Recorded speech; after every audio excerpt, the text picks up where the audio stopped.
We believe talk of a one world government is biblical, not conspiratorial, and we'll tell you why next. If there was a world government, we would lose our current system of checks and balances. Right now in the world, if one country steps out of line, other countries can ally themselves, come together, and oppose that power and put it back in its place. But under a one-world regime, where would people run to? If the world government itself is corrupt, there's no place left to go to because the entire world is now under a single global umbrella. This is Understanding the Times Radio with Jan Markell. Jan meets today with commentator Gary Kaw to discuss one world government and how it's affecting these United States. Gary is a former European and Middle Eastern trade specialist for the state of Indiana. During that time, Gary learned of efforts underway to establish a one-world political financial system. He also discovered there's a religious motivation connected with these endeavors. Gary's books, En route to Global Occupation and The New World Religion, are fully documented and are critical in understanding today's global developments. Here now is Jan Markell's conversation with Gary Kaw.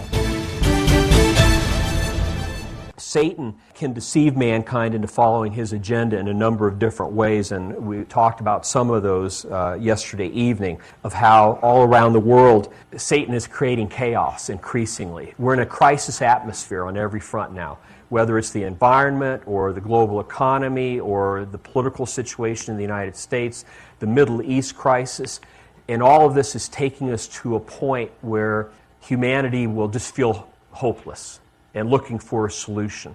And this will set the stage, I believe, for at some point for Satan to introduce his solution, which will be a type of one world system that allegedly will bring about world peace and world unity and solve all of our problems. And so that's a deception we have to be aware of. He's pursuing this one world system for the purpose of control. And the Bible warns us about that in Revelation chapter 13 and 14.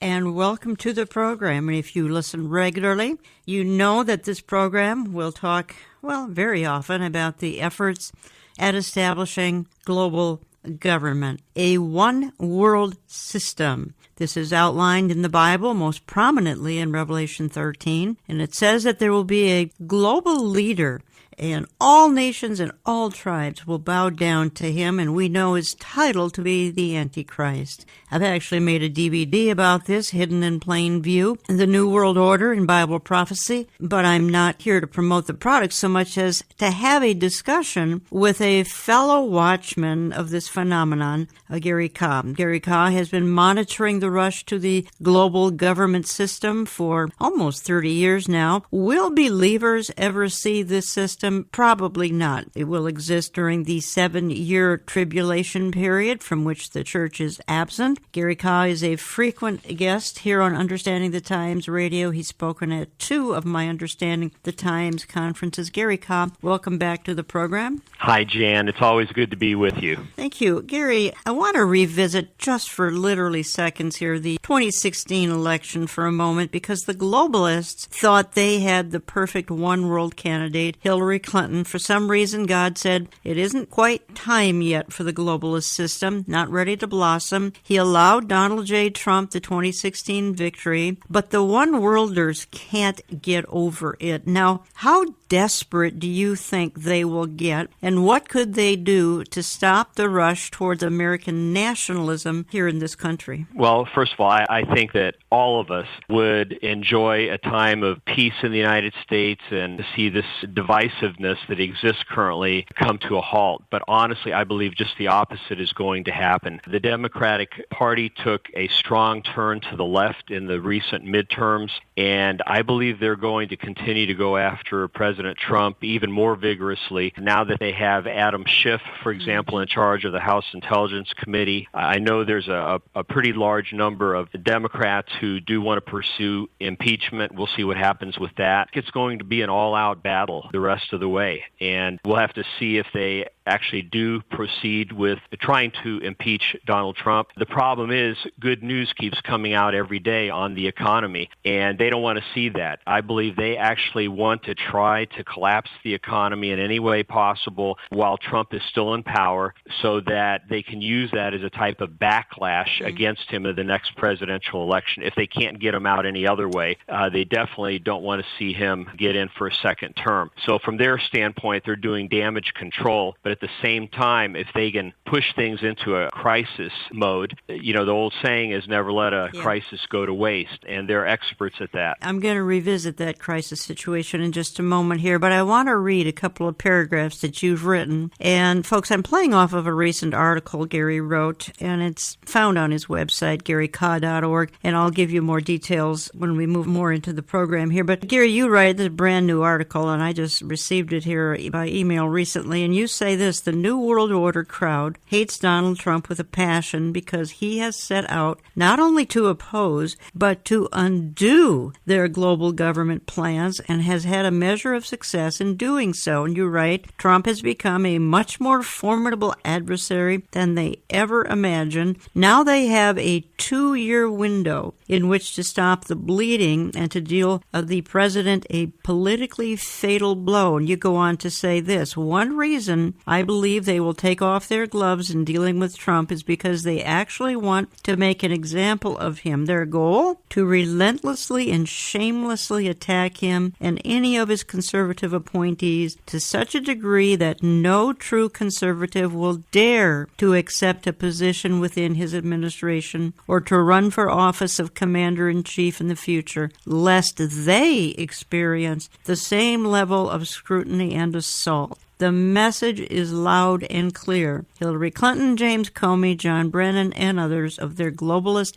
deep state clan can commit any outrageous crimes they want to do and remain unscathed because they have the most powerful and corrupt network of people in the world on their side. So I'm stopping there, Gary Cobb. So let me ask you this. After reading that, then the deep state, is that just a bunch of globalists? Is that just another term for one-worlders? It is, but there's more than just politics involved. There's a spiritual worldview here. These people are pushing an interfaith, one-world religion, one-world government, one-world economic system viewpoint, and we are clashing with that worldview. As Bible-believing Christians, we stand in the way. Conservative Jews stand in the way. Donald Trump stands in the way. And so they want to clear everything else out so they have a clear run forward to take us into this type of new world order that they envision. And I believe some of these people themselves, while all of them, frankly, are deceived, many of them believe that they will help bring about world peace by bringing in this new world order. Others, however, are completely devoted to the dark side. They understand they're helping to bring about Luciferic forces and initiatives, that they're helping to bring this to fruition, and they're doing it anyway. They have sold out to the dark side. But not all the people involved in this movement view things from that extreme of viewpoint. Some of them actually believe they're working to bring about world peace. And that's the real tragedy in all this, because it will ultimately do just the opposite. The deep state has its name from the idea that runs deep in Washington and in government circles. So we've witnessed Donald Trump getting rid of certain department heads only to have the people that come up to that position hold the same views. And you can probably go through the top 5 or 6 or 7 layers in some of these departments, and the people that keep coming up hold the same views. So unless the president can install some of his own people who are committed, pro-Constitution, American patriots, he's not going to be able to substantially slow down the one world movement. And of course, the leftist media hates them, and they bash them as much as they do him. So even some university professors, I know in Indiana, my home state, there was a Ball State University professor that made a statement like, well, to stop this whole Trump agenda, we not only have to get rid of Trump, but Pence along with him. And they were talking about literally taking them out, physically taking them out. And so there are dangerous views being presented, especially at the university level. If you're conservative, look out. You are hated. There's just no room for any dialogue anymore. You look at Ben Shapiro, who's tried to speak on college campuses and others, and and they will do everything they can to keep them off the campus. But if you're a leftist, you're welcome. You're listening to Understanding the Times Radio. Jan Markell here talking to Gary Kah. You can learn more at his website, GaryKah.org. That's spelled K-A-H. And I'll give you some of his books a little bit later, and you have to get those at GaryKah.org. So I guess my ultimate question, Gary, was, and you've answered it, thank you, and that is how deep is the deep state? And I think we should clarify because, honestly, there are deep state people in America, both parties, Republican and Democrat. It's not just one party, it's both sides of the aisle. No, you're right. When I worked for the government of Indiana back in the 80s, I just loosely, from observing things and having had personal experience there in politics, I'd say at the time 55 to 60% of the globalists in Indiana who were pushing this agenda were Democrats, and around 35-40%, somewhere in there, were Republicans, and there were a few independents thrown in. Today, I would say it's probably more like 70 to 80% are Democrats, but there are still Republicans who share this worldview, who are pushing a globalist agenda. And you can tell who they are because they're the darlings of the media.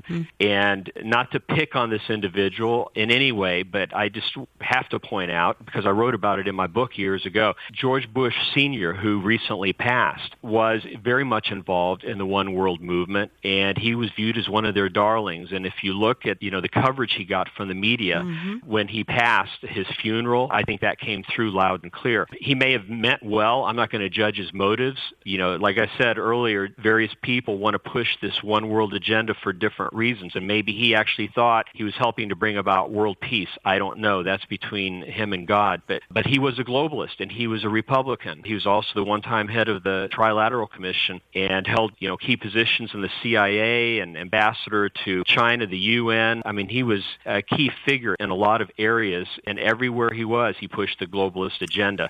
So we cannot fall for the idea that it's only Democrats who are globalists. These people are smart. They've got people in both the Democrat and Republican camp so that they can try to play both sides. Well, Paul Ryan just stepped down, and he was one of them as well. I want to quote you again, Gary Kah. You say, "I believe we are closer to extreme civil unrest and possibly even civil war than at any time since the 1860s. Our nation stands divided, its citizens holding two completely different diametrically opposing worldviews. The left and the right cannot coexist within our country much longer. Barring divine intervention, I fear that something is about to give." And I am too, Gary, and I've said that publicly various places as well. And you've already verbalized one of my concerns, and that's having our president or vice president or both taken out, perhaps in a violent way, because again, these one-worlders, these deep state people, they're in a panic, they're in a frenzy. They lost their 2016 election, which they can't get over, and they're just bound and determined to destroy everything in their path. I've had many guests on this program saying the same thing, as these people are intent upon destroying everything in their path until they get their way. Yeah, and it's not just that President Trump is standing in their way, but he's actually had some success in undoing their plan.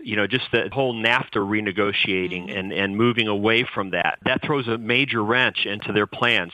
They want to make Europe one big country, and they want to do the same thing with North America and with other regions of the world. And then once that political cycle and economic cycle has been completed, they want to merge all those regions together into a world government. So their game plan has been from a nation to a region to global government. That's the sequence. And so, of course, here in North America, Donald Trump has opposed that and is having some success, even with the current Mexican government that we're actually receiving some help from now on the whole immigration crisis.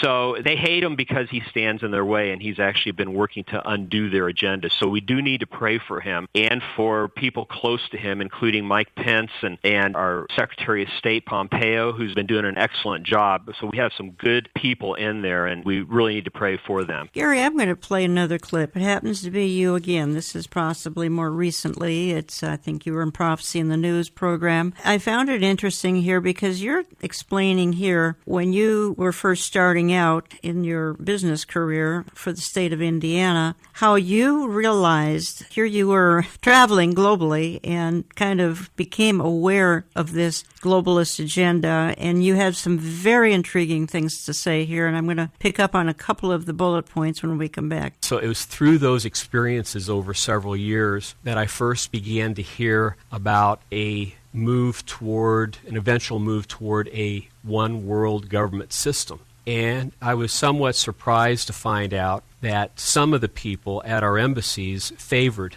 that idea of there being a single global government over the entire world. And so I began asking somewhat naive questions at the time, and one thing would lead to another, and over time I did get some answers. I began to do some research into things. I had really 3 different experiences that I talk about in my book that were a big turning point over the course of 8 months, looking at the political, the economic, and also the religious aspects of this so-called one world movement. And I began to see the dangers in it for various reasons. For example, if there was a world government, we would lose our current system of checks and balances. Right now in the world, if one country steps out of line, other countries can ally themselves, come together, and oppose that power and put it back in its place. But under a one world regime, where would people run to?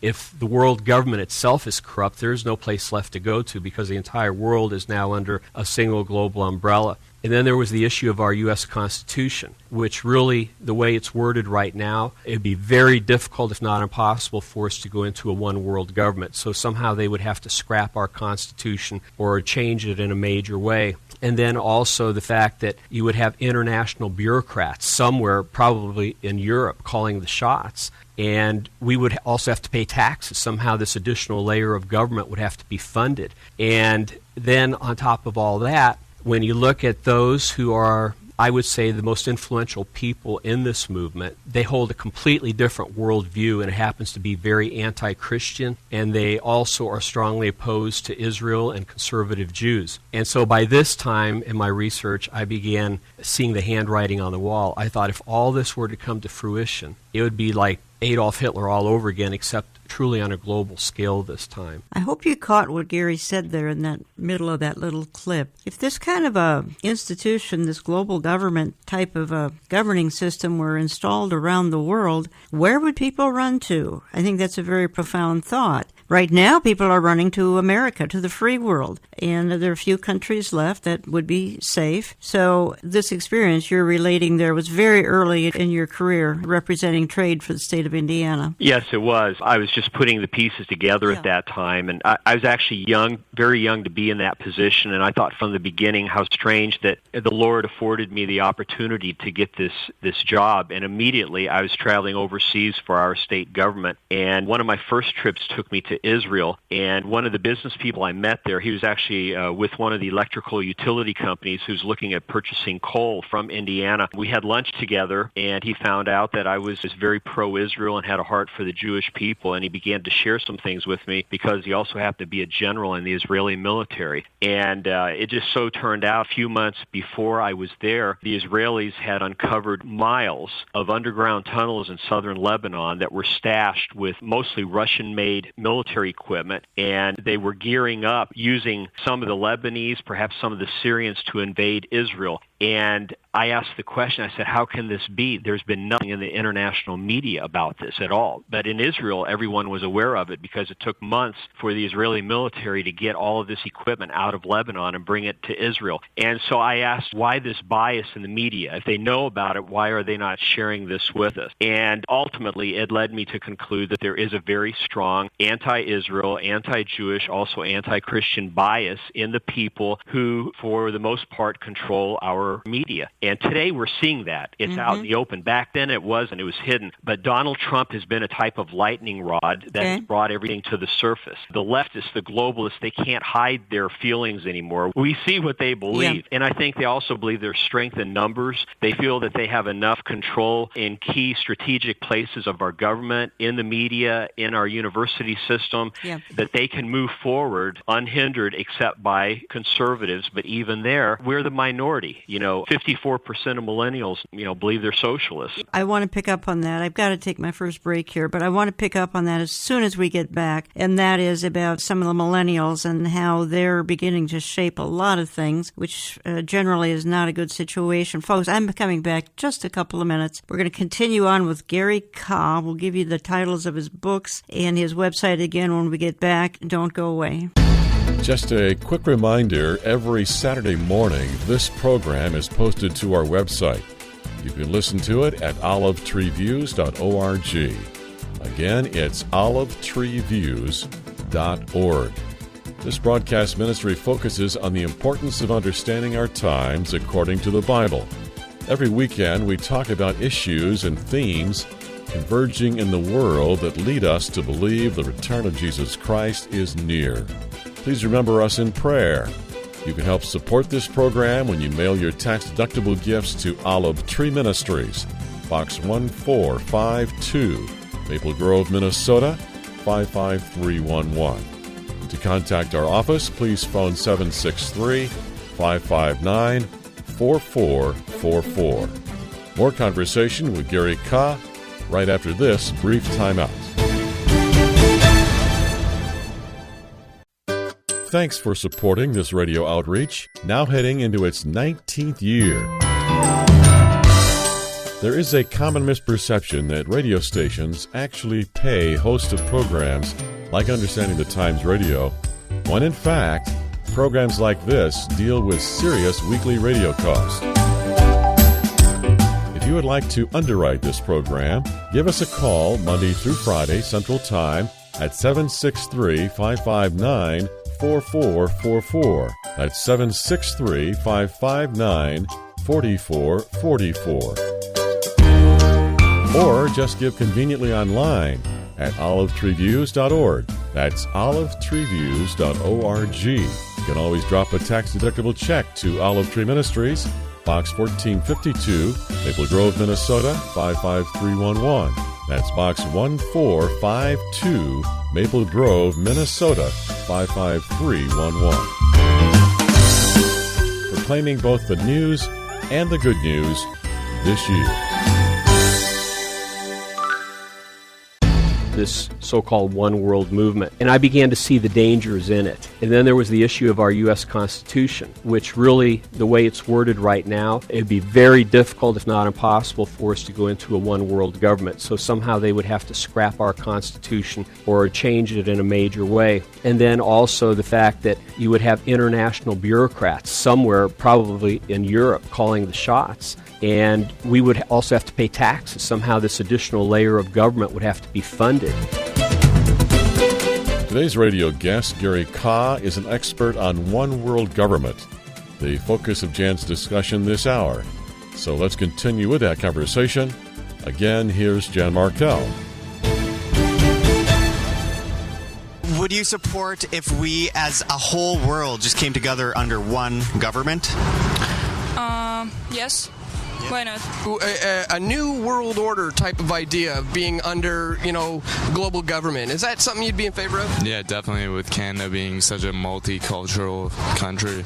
Yeah, why not just expand it to the new world order, right? Okay, and welcome back. And just a couple of young people weighing in there, sort of man-on-the-street interviews going on. What would you think of a one-world system? Oh, great idea. And again, this has been propagated through our educational systems, particularly here in the Western world. Textbooks have infected entire generations, the last couple of generations. And Gary and I were talking off-air here recently this past week. And my goodness, once some of the baby boomers or the generation, the World War II generation passes on, Gary Kah, what do you think will happen? I mean, assuming we have that kind of time left, I don't believe we do, but in a worst-case scenario, you get these millennials in positions of high places. My goodness, they're going to welcome the Antichrist like he is a rock star. Well, yeah, and we have kids that are aged 23 to 32 right now. And so we're well aware of what millennials are talking about and what they believe. And even in Christian colleges now, more and more young people are having to defend their views from the standpoint of wanting to defend our constitutional republic, because there's this push toward globalization and one world, and the term multicultural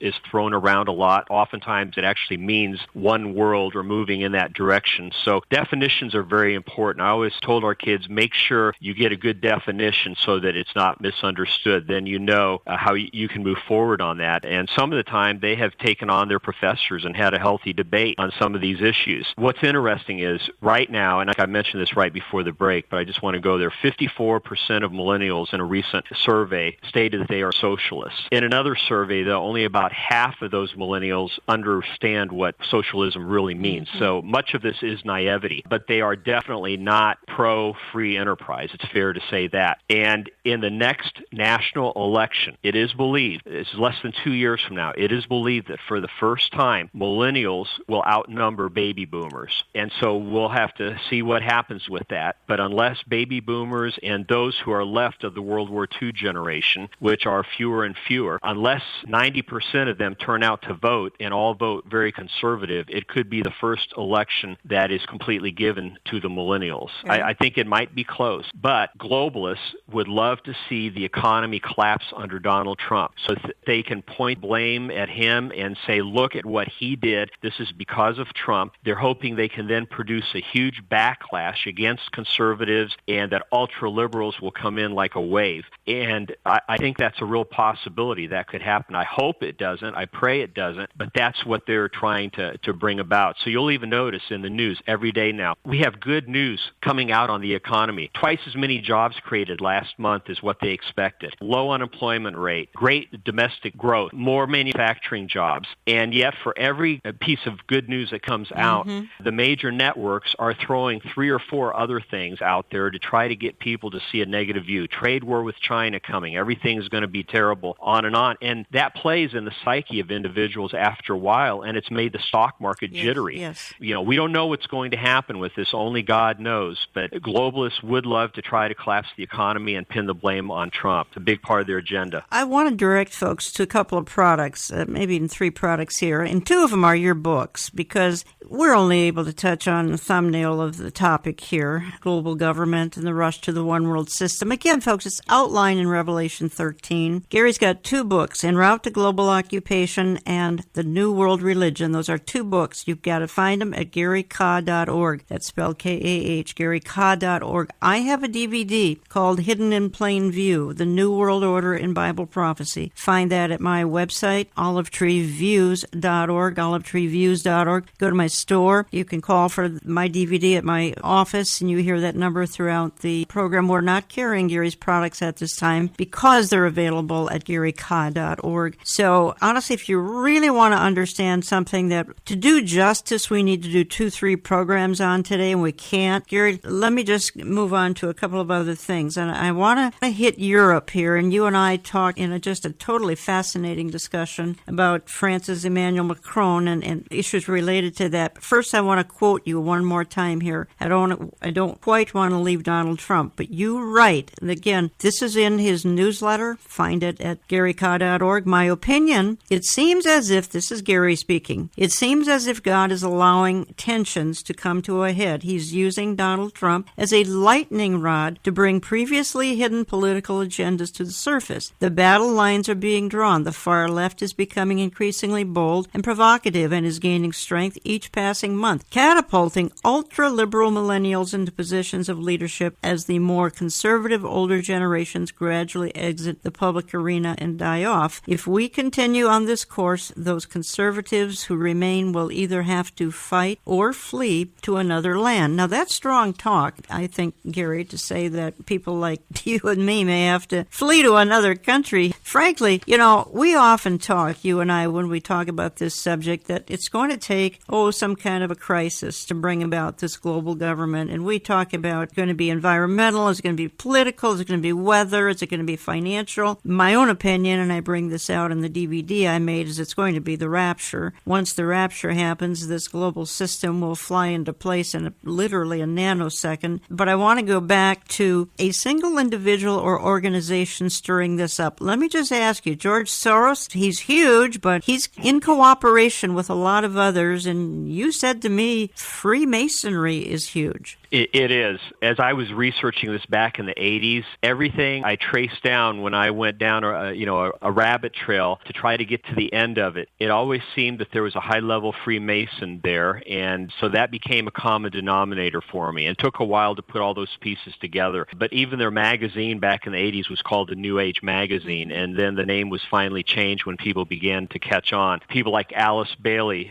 the mother of the New Age movement, was a female Freemason. The Theosophical Society was strongly influenced by Freemasonry. Your major foundations over the last century, really, like the Rockefeller family of foundations, the Carnegie foundations, Ford foundations, they have funneled a lot of money in the direction of one world pursuits, a lot of it going to organizations that are heavily stacked by Freemasons. And I'll tell you a quick story. Years ago, I had a friend I met. He was a former 33rd degree Mason. He accepted Christ, came out of Freemasonry, became a Baptist minister, and he said when he was in Freemasonry, kind of one of their well-kept secrets, but it was well understood to him and his cronies within the lodge, and that was that at the time the World Council of Churches was viewed by them as a type of Masonic branch organization because it was so heavily stacked with Freemasons. So here you have an organization that got its original funding from the Rockefeller Foundation that helped to launch it, and anymore today, many of the people within that organization are promoting interfaithism, type of false global unity, not centered on sound doctrine, but just this idea of globalization and bringing all the world's religions together. And they'll say, their goal is harmony and unity and such,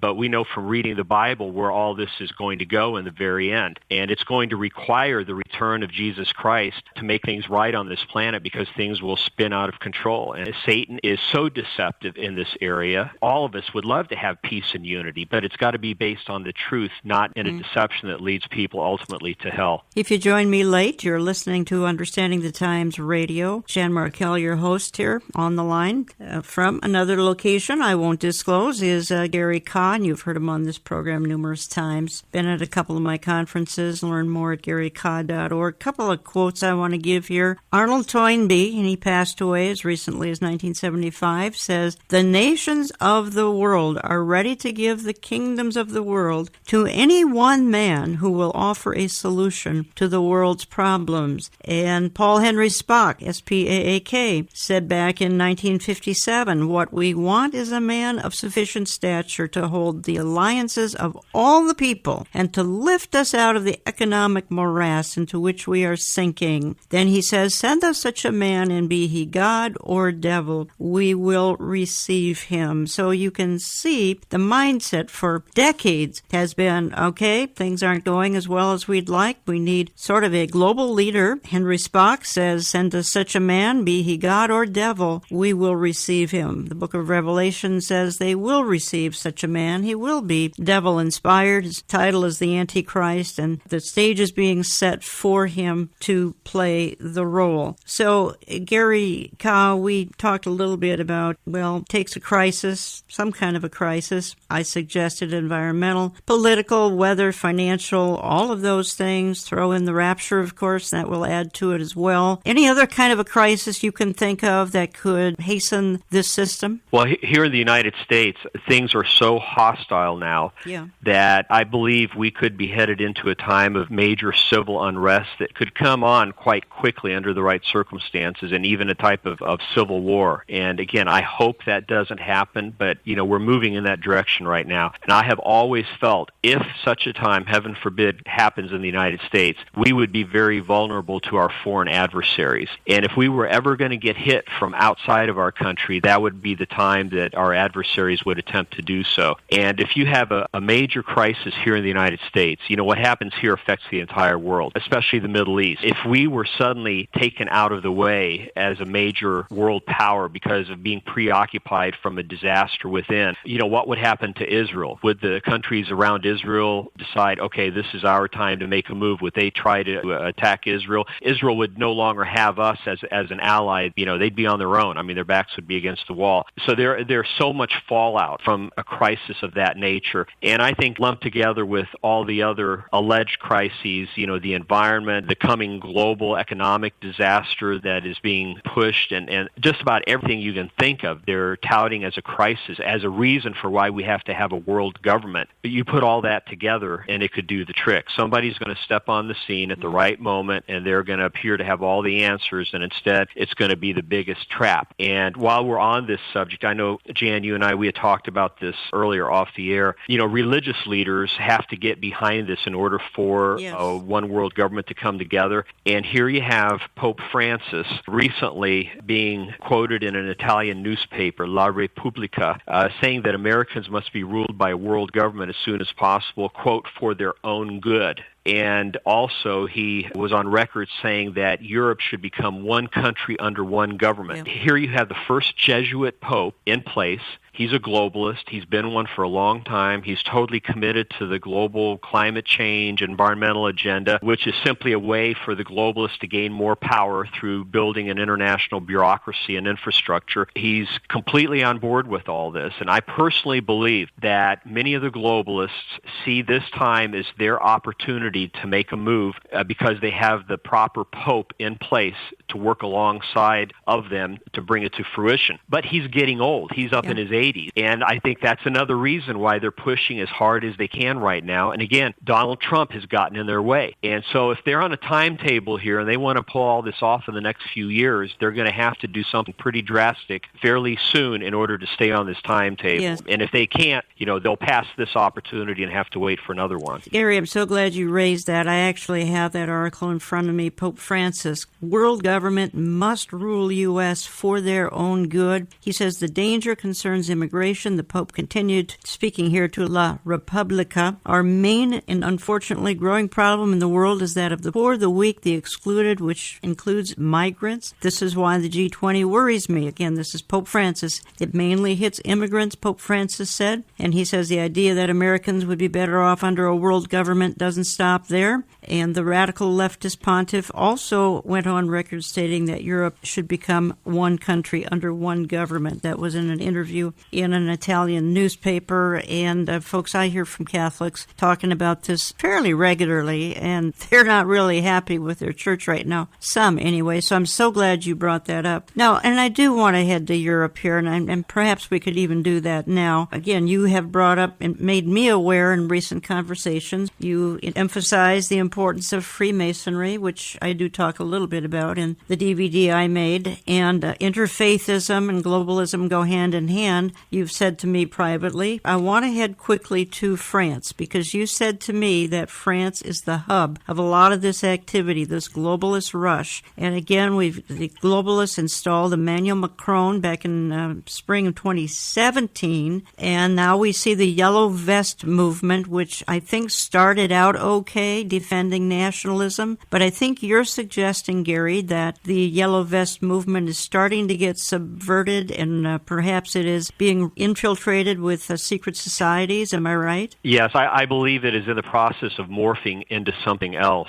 France has been a hotbed of revolutions for many years, and you can go all the way back to the late 1700s, of course, and you see that. And one reason is because the secret societies have been very dominant in that country. And so even if a crisis begins to emerge, being led by people of goodwill who want to bring about positive change, it usually doesn't take long for the Masonic elements to penetrate those movements and use them for their own purposes. Just a little bit of background. This may surprise people. UNESCO, the United Nations Educational, Scientific, and Cultural Organization, the most powerful agency within the UN, definitely the propaganda arm for the UN, it is headquartered in Paris. That's where a lot of the shots are still being called from. So the UN building is in New York City, but a lot of the shots are still being called directly from Paris. Also, back in the 1800s, you had a very dark group called the Order of the Palladium, sometimes referred to as the Sovereign Council of Wisdom, that was founded in Paris way back in 1737. But in the 1800s, it had a lot of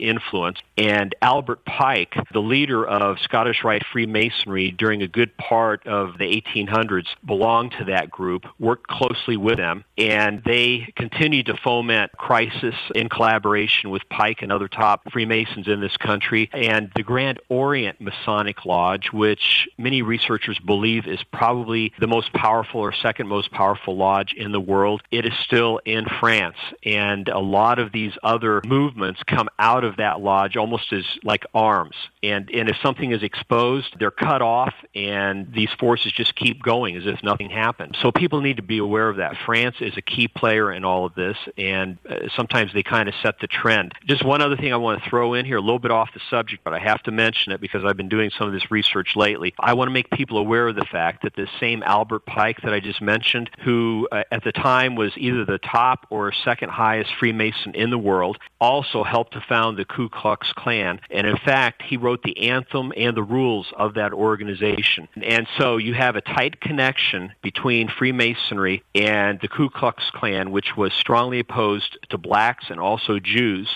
And yet the ironic thing today is there are some people out there that want to pin the blame for the One World movement completely on the Jews. And yet what I have found in my research is that some of the very top people over the years who've been involved in pushing the One World agenda, like Albert Pike, Mr. New World Order himself, was extremely anti-Jewish and couldn't stand blacks to the point where he was willing to be involved at the top of the Ku Klux Klan. Okay. When we get back, and we have a short segment when I get back, I even want to make a quick comment about how this is entering into the world of the fashion industry. I want to say a word or two about Celine Dion, how she's come out as a globalist. We'll do that. Coming back in just a couple of minutes, we'll wrap this up with Gary Kah. Again, you can learn a lot more at GaryKah.org. Find his books. Find my DVD, Hidden in Plain View, New World Order and Bible Prophecy, OliveTreeViews.org, or you can give my office a call. Back in just a couple of minutes.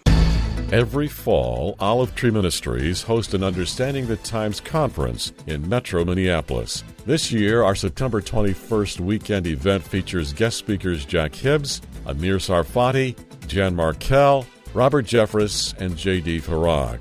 More conference information can be found at our website, olivetreeviews.org. In the weeks and months to come, we'll be giving you more details. In the meantime, save the date, September 21, for this outstanding event. You can become a financial partner with us. You can help us keep this listener-supported program airing coast to coast when you send your tax-deductible gifts to Olive Tree Ministries, Box 1452, Maple Grove, Minnesota, 55311. Or you can support us by phone when you call 763-559-4444. Jan Markell returns in just a moment to wrap up her conversation with Gary Kah.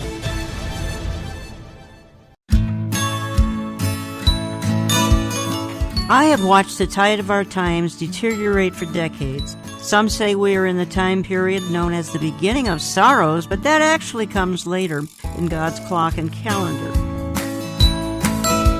Still, without an eternal perspective, people are discouraged today, and that is why Hebrews 10 tells us to encourage one another. Olive Tree Ministries has products that will help you do that. Visit our website, olivetreeviews.org, olivetreeviews.org. We have books and DVDs that are uplifting and that will remind you that the King is coming soon and the darkness will turn to dawn. If you want to stay up to date, also check our daily headlines, posted hourly every day. The sons of Issachar in 1 Chronicles 12 were men who understood the times.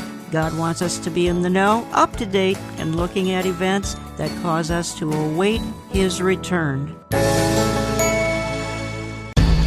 There are a number of secret societies throughout the world, some of them operating mainly in the political realm, but others in the more religious end of things. And so I always want to look at the motivation behind it. What has prompted these people to have the worldview that they have that compels them to want to establish this world government, which usually they refer to as the New World Order or the dawning of a new age and terminology like that. I did find a common denominator. More times than not, the people that have started or established these various organizations that are part of this growing network were oftentimes involved in Freemasonry. Let's return now for the conclusion of Jan Markell's discussion with One World Government expert, author, and commentator Gary Kah. Again, here's Jan. President Donald Trump's speech to the United Nations General Assembly on Tuesday focused largely on putting America first and maintaining sovereignty. The United States will not tell you how to live or work or worship. We only ask that you honor our sovereignty in return. Soon afterward, French President Emmanuel Macron seemed to rebuke Trump's comments during his own speech at the UN. I shall never stop upholding the principle of sovereignty, even in the face of certain nationalism, which we're seeing today, brandishing sovereignty as a way of attacking others. Trump also told this year's largest gathering of world leaders that Americans reject the ideology of globalism. Macron responded to that too by saying he rejects Trump's ideas on globalism. Here today, even those who might criticize it, we have all benefited from the way that global order is structured around globalization. We've all benefited from it. But Macron's harshest criticism had to do with the Paris Climate Agreement, which Trump withdrew the U.S. from in 2017. He said, "We will no longer sign commercial agreements with powers that do not respect the Paris Accord." But he later clarified his comments by saying he thinks there could still be agreements with individual sectors as long as they're neutral on climate. And welcome back. And we're wrapping up an hour-long interview with Gary Kah. And I want to comment just about a couple of more things as time allows here. Quickly, though, I know some of you are running crazy and you don't have time to always sit by your radio. The programming is posted to my website every Saturday morning, olivetreeviews.org. Views as in viewpoint, olivetreeviews.org. Or just sign up for the oneplace.com mobile app. It'll be downloaded to your devices Saturday morning. Encourage you to sign up for my print and e-newsletter where we talk about all these kinds of issues in my print and e-newsletter. And if you do send a gift in, would you always tell us what station you're listening to? It helps when we are sorting through over 800 radio stations to know which stations, well, quite frankly, are productive and which ones are not. So helpful if you'll do that for us. Now, let me make just a couple of comments. Then I want to read another paragraph or two about something Gary's written, and I'm quoting from his winter January 19 print newsletter. Again, find more information, GaryKah.org. You can sign up for that particular newsletter. It's quarterly and it is by subscription. But I made a little tease in the last segment that this whole topic has even come right on into the world of fashion. And some of you know that singer Celine Dion now has a line of children's clothing with New World Order splashed all over the infant and toddler clothing. Of course, the clothing is gender neutral, and God forbid, a child grow up knowing what gender he or she is.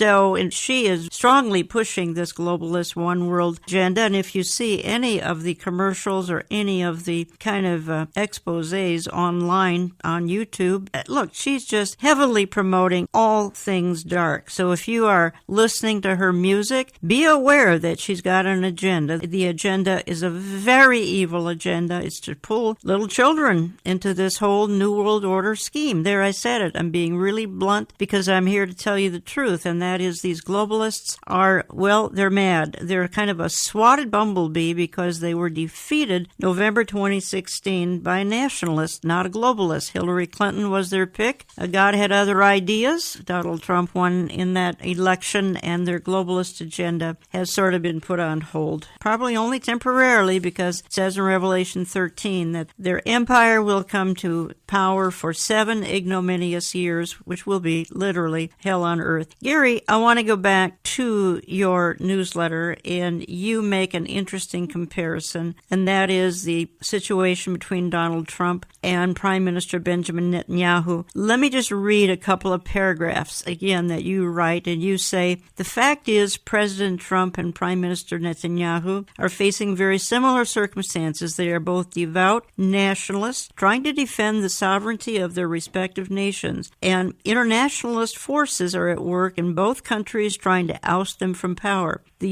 U.S. and Israel have historically been the most fiercely independent nations on the planet. The U.S. was formed mostly by Christian settlers who sought to escape the corrupt powers and religious impositions of Europe, while Israel was reestablished to give the Jewish people a homeland and safe refuge from their global pursuers. In each case, if our our nationalist governments are brought down and replaced by forces loyal to world government, there will be no place to run from the emerging world order, with the exception of a few small nations and islands. The rest of the world is already firmly in the grip of devoted globalists. And then you wrap that up, Gary, and you say, to the power elite, Trump and Netanyahu epitomize the nationalist resistance to their international socialist agenda. Therefore, the efforts of both men must be thoroughly crushed. If the globalists succeed, they will have removed the final two major political obstacles to their one-world plan. And then you say Britain's current Brexit scenario presents a new and unforeseen threat to the global powers, although I believe it may be short-lived, as London and the overall culture of the UK seems to remain firmly in the grip of hardened socialists. The real question is, how long can conservatives hold on? Okay, going back to the fact that President Trump and Netanyahu are facing similar circumstances, I guess I'm not totally surprised. I think there's sort of just an unusual parallel between the United States and Israel, but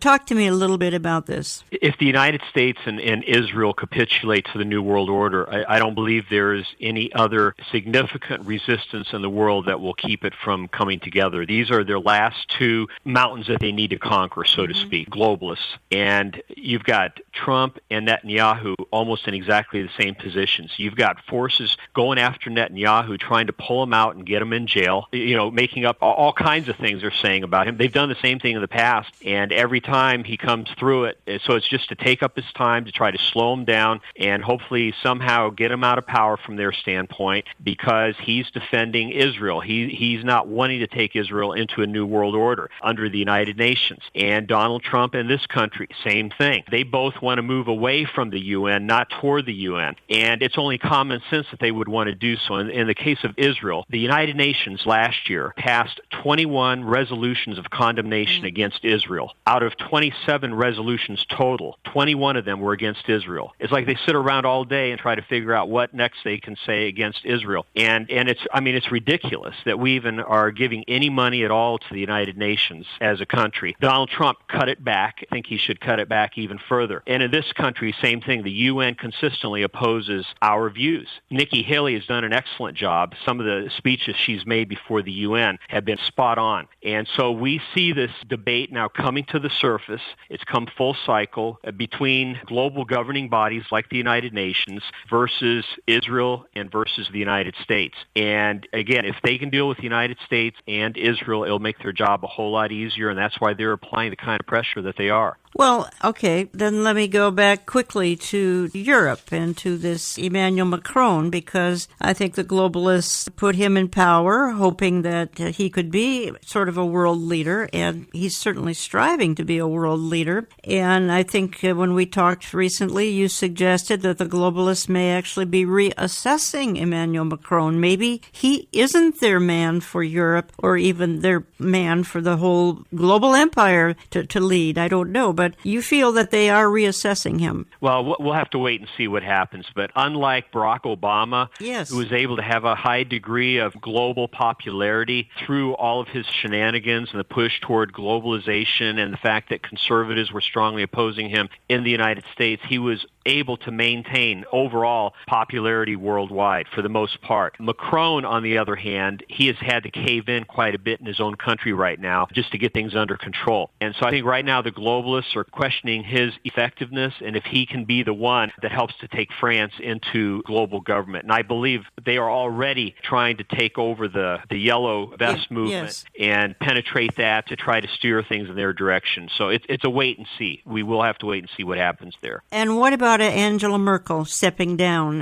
Do you feel that plays into this scenario at all? Well, as far as Germany goes, she's been a strong voice, but she's taking a lot of heat now from within Germany because she let in tens of thousands, hundreds of thousands of illegals coming from the Middle East, and a fair number of terrorists. We're in the midst of that, and Germany is experiencing higher crime and all kinds of other problems now as a result. And so a lot of the German people feel that she was very naive to allow that to happen. happen. And so she's got her hands full right now. Again, we'll have to wait and see what happens. You have a strong globalist movement in Germany, but you also have a nationalist movement, and then you also have a far right neo-Nazi movement and the far left movement that's merged with the globalist movement. So a very complex political picture in Germany right now, and just about anything could happen in the short term. Well, again, we have tried to cover, and I hope we have sort of hit the high points anyway, of the last day's effort to kind of fulfill Revelation 13. Of course, church is gone at that time, but nonetheless, all of these activities have to be a precursor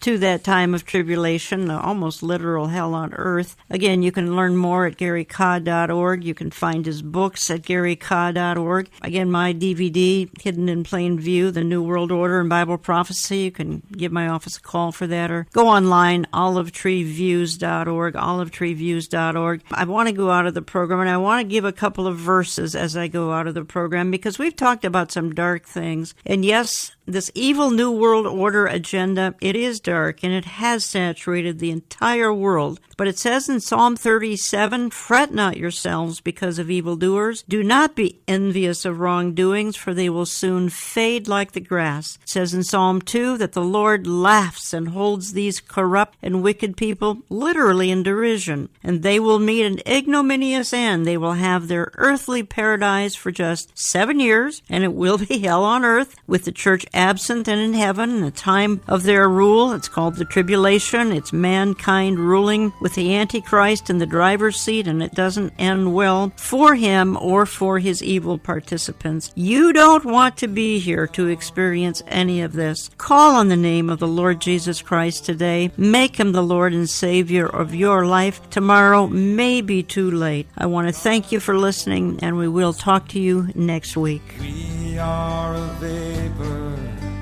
you are eternal, love everlasting, reigning on high. Holy, holy, Lord God. Thank you for joining us for Understanding the Times Radio with Jan Markell. We're reaching the world to report current events through the lens of Scripture.